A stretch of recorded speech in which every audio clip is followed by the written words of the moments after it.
Hello and welcome to CTV PM Edition. My name is Melissa Mboha and joining me on sign interpretation is Isaac Ruchamuzi. In our top story tonight, we start off on a sorrowful note. Today, the late Metropolitan Jonah, the Archbishop of the Orthodox Church, has been laid to rest at St Nicholas Orthodox Church in Namungoona. Simon Chris Makanga was at the send-off and filed this report.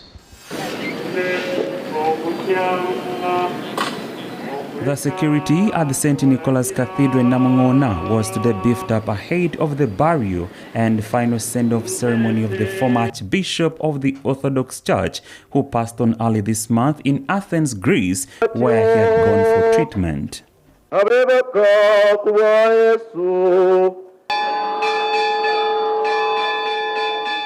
The Patriarch of the Orthodox Church was accorded a state burial by the government, and the President of Uganda, General Yoweri Kaguta Museveni, was today represented by the Vice President Jessica Alupo. Other dignitaries that managed to turn up for the burial include Minister for ICT Dr. Chris Baryomonsi, the Government Chief Whip Thomas Tayebwa, the Katikkiro of Buganda Charles Peter Mayiga, who represented the Kabaka of Buganda, the National Unity Platform Party President Robert Kyagulanyi Ssentamu, the leader of opposition Matthias Mpuuga, and religious leaders led by the Archbishop of the Church of Uganda.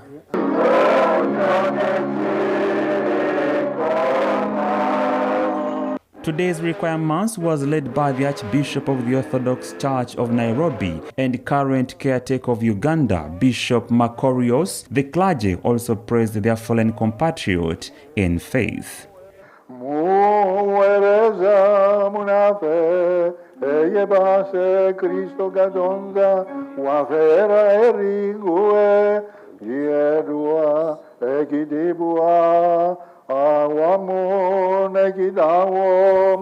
While reading the President's message, the Vice President and Chief Mourner Jessica Alupo indicated that President Yoweri Museveni will make time to visit the burial site and pay homage to the late Archbishop. The President has also asked me to inform you, the mourners, and also the Orthodox Church and the family, that he is going to organize appropriate date when he will come here to pay his last respects physically to the late Archbishop, and he will come and lay his wreath at the graveside.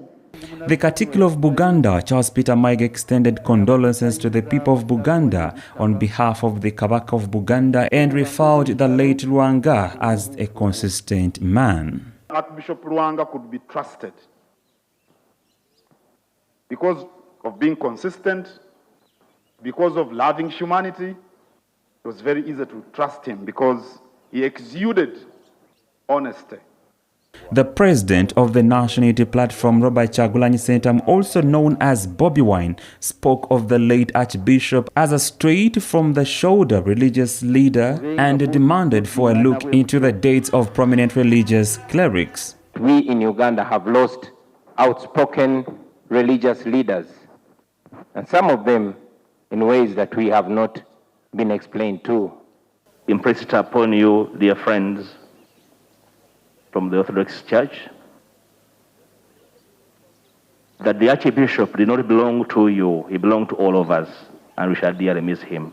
Other legislators who subscribe to the Orthodox Church had something to say. He was the pillar, the voice, and indeed the image of the Orthodox Church in Uganda. At around 2 p.m., the body of Metropolitan Jonah Lwanga was taken out of the cathedral to his final resting place amid grief, sorrow, and apathy.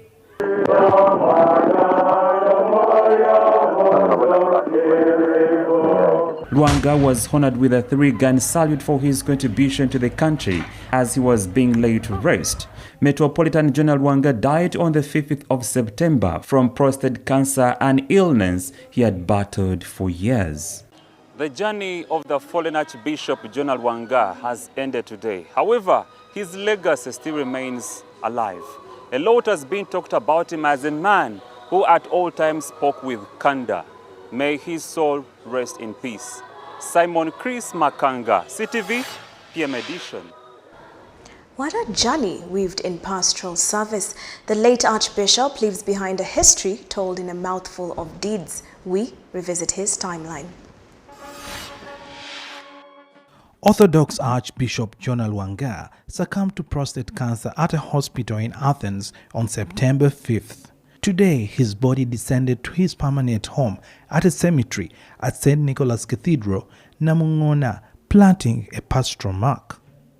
Lwanga was born on July 18, 1945 to George William Kayonjo and Kezia Nabitaka at Degeya in present-day Luweero district, just a year before the colonial British government recognized Orthodox Christianity. The religion had, however, taken root in the early 1900s by Lwanga's grandfather Obadiah alongside Reuben Spartus Mukasa. Between 1952 to 1964, Lwanga attained his academic journey.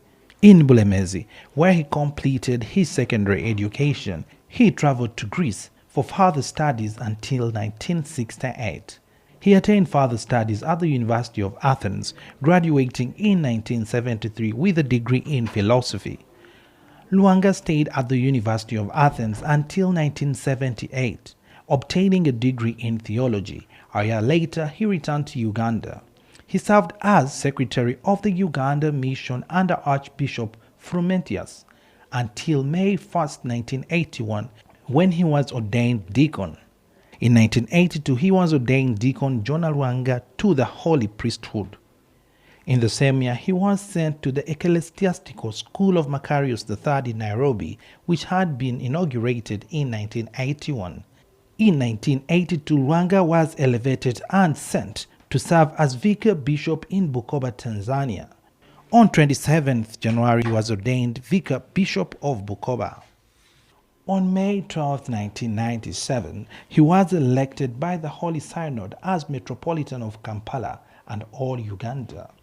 In 2019, Lwanga led the centenary celebrations for the Church in Central Africa under the Eastern Orthodox Church of Alexandria. In his words, his church has stamped the mark of orthodoxy faith among the public. Suhail Mugabe, CTV, PM Edition. For you, O Lord, teach me your statutes, the choir. He was truly a legacy indeed. But moving on, Metropolitan Lwanga's death follows a trail of other clerics from across faiths who have passed on in recent months. The Forum for Democratic Change, FDC, is now seeking more answers as a result. We can survive. We are calling Ngoni religious leaders to come up and fill the void. Because when Archbishop Cyprian died and Bishop Lwanga fell sick, nobody has been speaking for us. I just heard in the morning one of his messages. He said if the NRM is still around, we are captives. Many people die mysteriously. Everybody is scared. Our children are not going to school. Every family is broken up. Bishop Lwanga asked God to intervene as soon as yesterday. Farewell.